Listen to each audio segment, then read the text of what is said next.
Hey guys, hopping on today to talk a little bit more about prices. Some people's concerns that businesses will be shocked by their rates because you end up being more expensive than people that work on staff. And again, if you're a little unclear as to why that is, go back and check out the video from last week. But the question of, are businesses going to be shocked by your rates?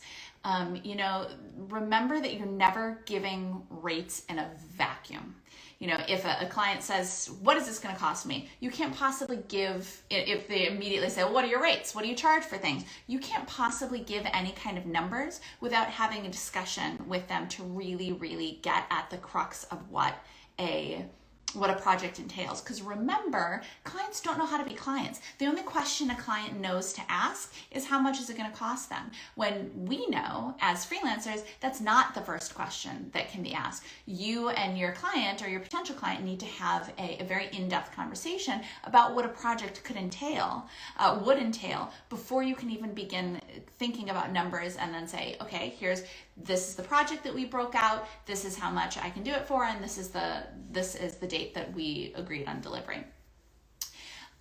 So a lot of times when you're worried about people being shocked by your rates, or when clients are shocked by your rates, sometimes that's because it's given to them, or they're talking about rates completely out of context.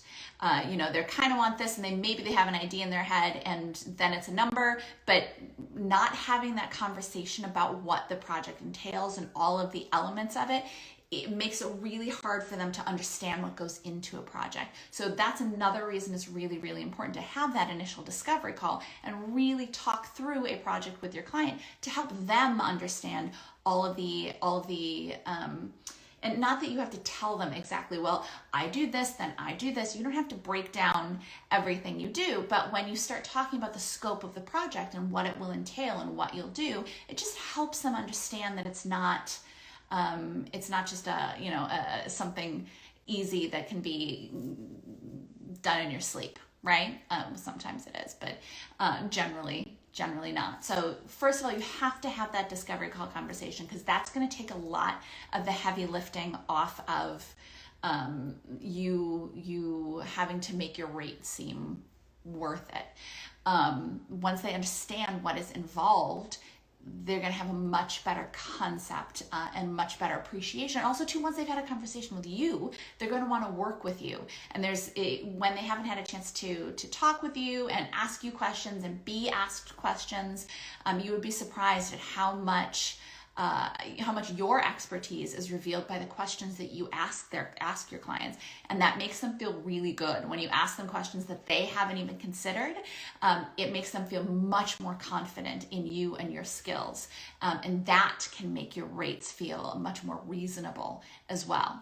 But another thing to consider is, if you are consistently getting clients who are truly shocked by the rates, when you get on the phone and you talk with them and you say, all right, this is what we need to do, and this is what I recommend, and who are truly going, whoa, you may be talking to the wrong level of business.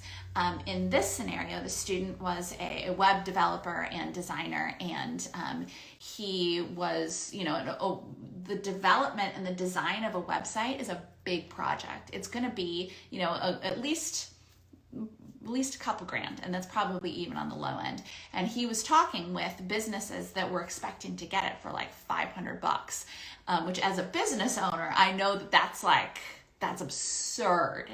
But this level of client, he was talking to more kind of mom and pop businesses, more local businesses, and this level of client just wasn't savvy enough to understand, and they weren't going to be willing to pay those rates. So yes, they were shocked, because first of all, they had no concept of what it is to build a website or that kind of thing. But in that scenario, the best thing for him to do was to either figure out if maybe there's a lower price option, kind of less work for him, lower price option he could give them, maybe a little bit more templated, a little bit more plug and play, or to start upgrading the kinds of clients that he's pitching. If the local, mom and pops companies just aren't aren't don't understand the value so that they're willing to pay his rate, then he needs to upgrade the clients that he is willing to work with, or upgrade the clients that he's pitching, because there are plenty of clients who would be happy to pay that rate. So that's another thing to consider. If you're pitching clients and they are first of all, if you're pitching clients, you need to really convey the value. Never ever forget. Don't assume that they know why what you do will benefit their business. You always want to come back to the end benefit for them. We do this because this, and this gets more people coming back, and that leads to increased sales, and that leads to increased revenue. Never ever forget to tell people why what you do benefits their business, and come back to it again and again and again. That's going to help for them to understand the value of what you offer as well, and help get rid of some of that potential sticker shock. It's really not as common as I think a lot of us are afraid, that I'm going to give them my rates and they're going to go, whoa, no, that's impossible. It doesn't happen nearly as often as I think a lot of us are afraid of. And remember, FSF students, we have a whole module about, or a whole training about negotiation, which is also not nearly as hard as you think it might be.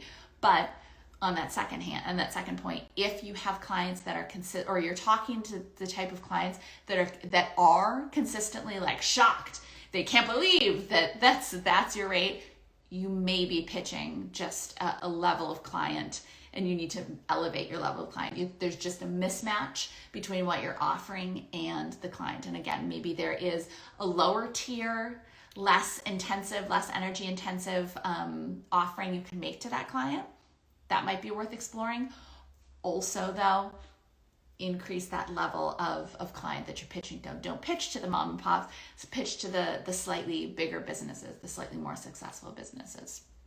So sticker shock is not nearly as big of a concern as I think a lot of us are afraid it's going to be when we start pitching our clients. But I do want you to keep all of these points in mind. Bookmark this video and come back to it when we start having those client conversations, because it is really important to put some context around those numbers.